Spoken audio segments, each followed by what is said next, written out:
Hi people, it's Archivist here coming at you with a review for Mortal Kombat 10.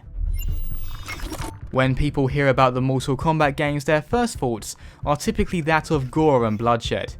It has become the duty of each Mortal Kombat game to push the boundaries to ever more violent places. There was a time when MK was a little sketchy in terms of quality, but 2011's Mortal Kombat managed to put the series back at the top of the genre's totem pole. And so it is a daunting goal of MK10 to somehow surpass the brilliance of its predecessor. Going into Mortal Kombat 10's story, expect a lot of cheesiness. If you go in with this expectation, then you'll have a great time with the larger-than-life characters and out-of-this-world story. The game's timeline is constantly in flux, with regular jumps between the past and the present. Many of the new characters are actually descendants of old favourites.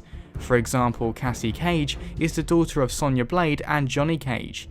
It's a great way of introducing new but familiar characters. In between fights, we are treated to some very nice looking cutscenes that piece the story together as you go along. Occasionally you even get to influence how these scenes play out via QuickTime events. Overall, I was very surprised by the amount of effort that had gone into the story. I don't think it will be to everyone's taste, but the level of detail and direction is very impressive. Mortal Kombat 10 shares a great deal in common with its predecessor in terms of gameplay. Anyone who played the previous entry in the series will have no trouble acclimating to the new setup. The overall feel is directly akin to the arcade games of old, a wise choice as it grants the game a distinctive old school style. Jumping around, for example, may not be realistic, but it is both responsive and reliable.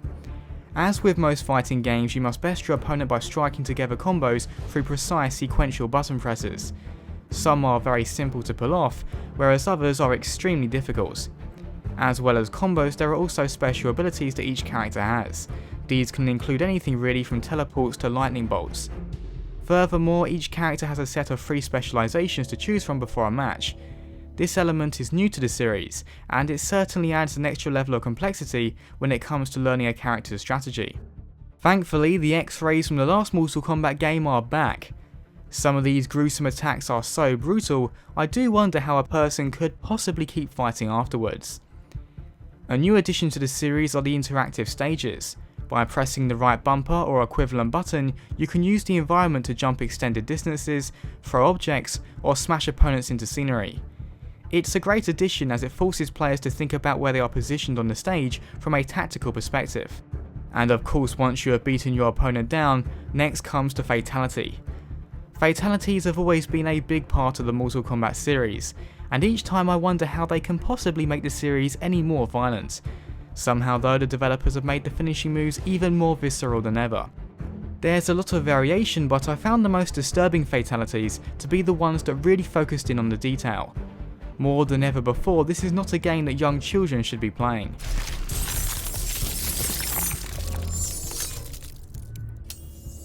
Graphically, Mortal Kombat is a very solid looking game. The fighting genre is rarely a demanding one, as the hardware only needs to render a relatively small stage area to fight in. This allows for a vast array of attractive effects without any major impact on performance. Artistically, the game has a slightly different look to its predecessor. Nothing radical, but enough to distinguish the two from one another. Furthermore, the detail on not only the characters but also the stages is pretty much perfect. During fights, everything looks really sharp. Mortal Kombat 10's lasting value is drawn from its large number of unlockable items, as well as its persistent multiplayer system. Items of various kinds are unlocked in the crypt using money generated from winning fights, and the crypt space itself has a surprising amount of depth for what it is. The multiplayer, on the other hand, works for a persistent progression system between the different warring factions. You choose a side and then fight for them to increase your faction's influence. There are also an assortment of single player modes other than the story in the form of challenge towers. After completing the main story, this is where I found myself spending most of my time. I do foresee a great deal of lasting appeal here. Yet again, it seems that Mortal Kombat has come back to secure its place as one of the most relevant modern fighters. For a genre that has its roots in the days of the arcade, Mortal Kombat 10 doesn't feel at all out of place in this generation. If you enjoy arcade-style fighting games, or maybe just over-the-top violence, then Mortal Kombat 10 is a great choice. As always people, thanks very much for watching and see you next time.